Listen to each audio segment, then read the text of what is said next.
Students, हम पढ़ रहे थे chapter number 2 microorganisms friend and foe. तो अब आज जो हम करने जा रहे हैं वो है टॉपिक। सबसे पहले हम सीखेंगे कि कैरियर्स क्या होता है। कैरियर्स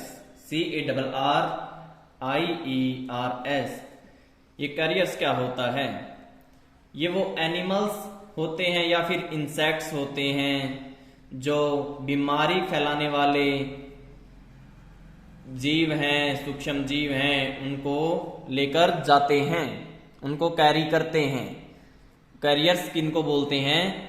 उन एनिमल्स या इंसेक्ट्स को जो डिजीज कोजिंग माइक्रोब्स को डिजीज कोजिंग माइक्रोब्स को लेकर जाते हैं एक स्थान से दूसरे स्थान तक। जिन सूक्ष्म जीवों से बीमारियां होती है ना, उनको ये लेकर जाते हैं, वो एनिमल्स इंसेक्ट इनको इन माइक्रोब्स को लेकर जाते हैं। जिस तरह इसका एग्जांपल है हाउस फ्लाई हो गया। हाउस फ्लाई जो मक्खियां होती है ना, तो घर में मक्खियां होती है, वो कैरियर का एग्जांपल है, एक कैरियर की तरह काम करती है। जिस तरह वो वेस्ट पर बैठी, गार्बेज पर बैठी और फूड पर उसने पहुंचा दिया। पहले कहां बैठी? गार्बेज, कूड़े कचरे पर बैठी वो, तो वहां से माइक्रोब्स ले आई, माइक्रोब्स को लाकर कहां पर छोड़ दिया उसको। यहां से क्या लेगी? माइक्रोब्स, और कहां पर छोड़ देगी इसको? जो फूड होता है, भोजन होता है, उस पर बैठ जाएगी, उस पर छोड़ देती है और वो बीमार कर देता है फूड हमें, जिस पर माइक्रोब है। तो ये माइक्रोब्स होते हैं ना, माइक्रो ऑर्गेनिजम्स, बीमारियां इस तरह फैलाते हैं और मक्खी इस तरह कैरियर का काम करती है। और दूसरा एग्जांपल है जो कैरियर का, वो है female Anopheles mosquito. Female Anopheles ANOPHELES, Anopheles mosquito. Female Anopheles mosquito होता है जो ये मच्छर है, फीमेल एनाफ्लीज। तो ये किसका कैरियर के रूप में काम करती है? ये मलेरिया सुना होगा मलेरिया के बारे में। मलेरिया हो जाता है ना, तो वो किसकी वजह से होता है? प्लाज्मोडियम, इस माइक्रो ऑर्गेनिज्म की वजह से मलेरिया होता है। और इसको लेकर कौन जाएगा? ये फीमेल एनाफ्लीज मॉस्किटो इसको लेकर जाती है। ये इसका कैरियर है, ये इसका। और जो डेंगू भी सुना होगा तुमने। डेंगू किससे होता है? वायरस से होता है। इसका कैरियर कौन है? इस वायरस का कैरियर है, इसका नाम एडिज, फीमेल एडिज। ये भी मॉस्किटो है।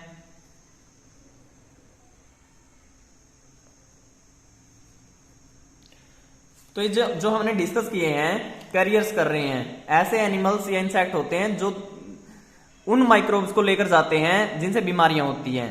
हाउस फ्लाई है, मक्खियां हैं, तो माइक्रो ऑर्गेनिजम्स को लेकर जाएंगी कूड़े कचरे से भोजन तक, वो बीमार कर देते हैं। फिर भोजन पर बैठकर भोजन को खराब कर देते हैं, भोजन खाने के बाद बीमार हो जाते हैं हम।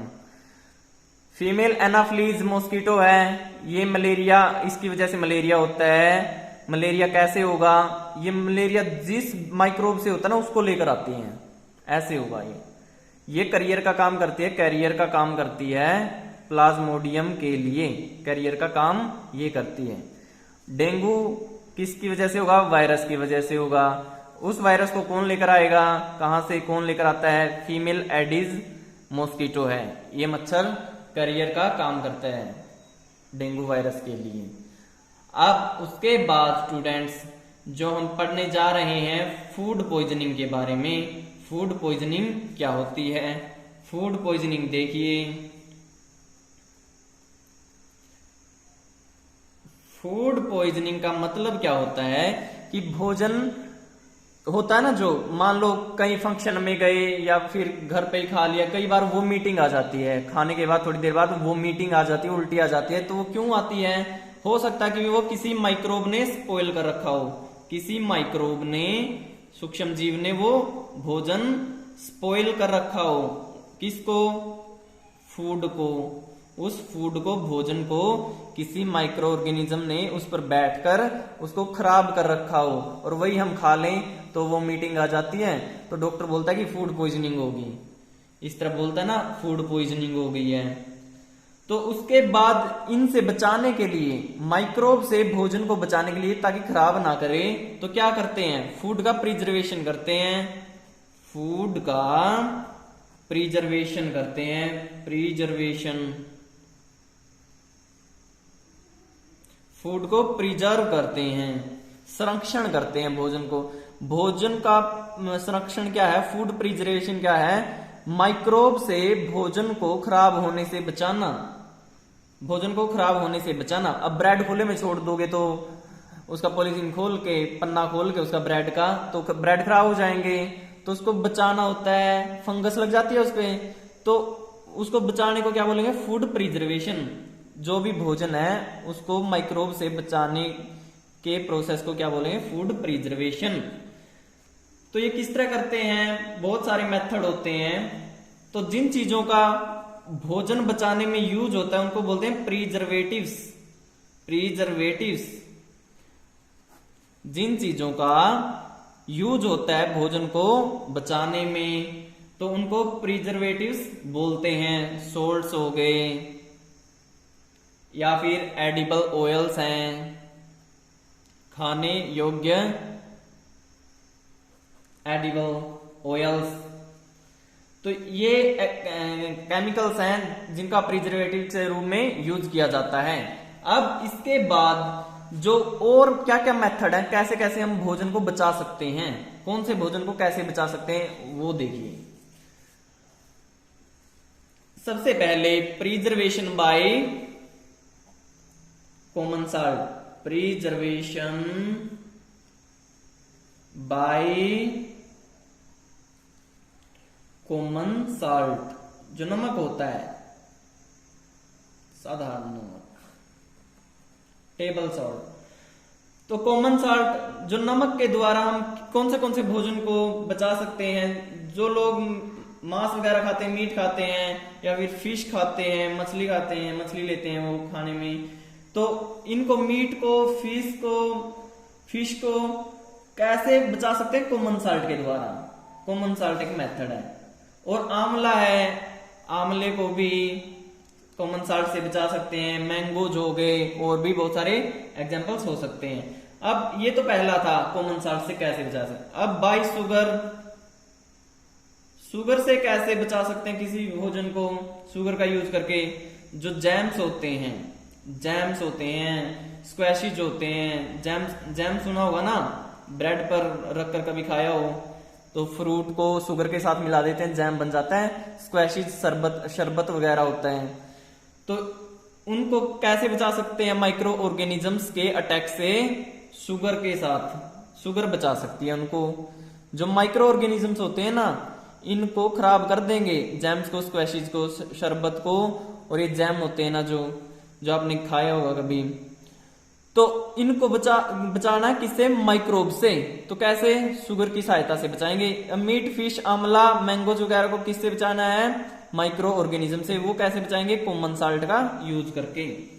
अब जो नेक्स्ट मेथड है इसका माइक्रो ऑर्गेनिज्म से प्रिजर्वेशन करने का, उनसे बचाने का, तो वो है ऑयल एंड विनेगर का यूज करेंगे। ऑयल और विनेगर, विनेगर होता है सॉल्यूशन किसका, एक्वस सॉल्यूशन होता है ये एसिटिक एसिड का। तो ऑयल और विनेगर का यूज करेंगे। क्या क्या, कौन सी चीजें बचाने में, पिकल्स, अचार वगैरह, नमकीन पदार्थ होते हैं जो ये पिकल्स, वेजिटेबल्स, सब्जियां बचाने में खराब ना हो, ताकि फिश, मीट वो भी आ सकते हैं इसमें। तो ये सब चीजें बचानी हो, माइक्रोब्स के अटैक से खराब ना हो ये, तो किसका यूज करेंगे, ऑयल और विनेगर का। अब नेक्स्ट मेथड आता है heat and cold treatments, heat and cold treatments. इसमें क्या पढ़ेंगे ये समझो। हीट एंड कोल्ड ट्रीटमेंट से कैसे हम भोजन को, खाने को बचा सकते हैं।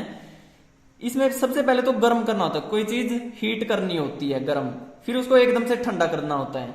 तो जिस तरह दूध है, दूध को एकदम से गर्म कर दिया और ठंडा कर दिया तभी एकदम से जल्दी, तो उसको बचाने के लिए कर रहे हैं। बहुत सारी चीजें ऐसी होती हैं, पहले तो उसको गर्म कर दो फिर ठंडा कर दो ताकि वो सही रहे। अब मिल्क पाश्चराइजेशन बताएंगे आपको, पाश्चराइजेशन क्या होता है, पाश्चराइजेशन की प्रक्रिया क्या है। PASTEURISATION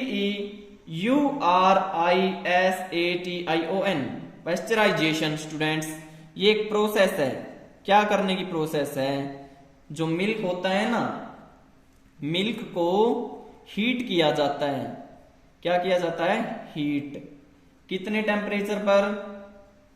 टेम्परेचर तक हीट किया, 70 डिग्री सेल्सियस तक गर्म करके। कितनी देर तक, 15 से 30 सेकंड तक, 15 से 30 सेकंड, 15 सेकंड लिख लो, 30 सेकंड तक, 15 सेकंड से 30 सेकंड तक उसको क्या गर्म किया जाता है।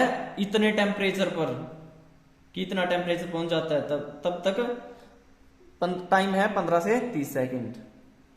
और फिर क्या किया जाता है, गर्म करने के बाद इस समय के बाद उसको कूल कर दिया जाता है, चिल्ड का मतलब उसको चिल्ड कर दिया जाता है, ठंडा कर दिया जाता है एकदम से, और उसको स्टोर कर लिया जाता है। तो वो जो मिल्क हो गया वो पाश्चराइज्ड मिल्क है। और ये प्रोसेस है जो इसको बोलते हैं पाश्चराइजेशन। दूध को ऐसे गर्म करना इतने टेम्परेचर पर इतने टाइम के लिए, और फिर उसको ठंडा कर देना, चिल्ड कर देना, ठंडा कर देना।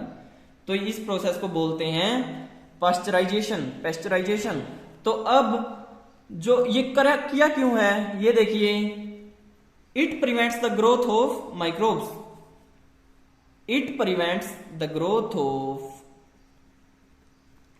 microbe, prevents the growth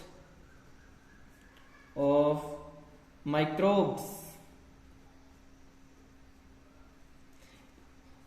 ताकि माइक्रो ऑर्गेनिज्म से वो खराब ना हो, माइक्रोब्स से चीज खराब ना हो, मिल्क खराब ना हो, इसलिए हमने ये किया है। तो अब और क्या तरीका होता है चीजों को सही रखने का, स्टोरेज एंड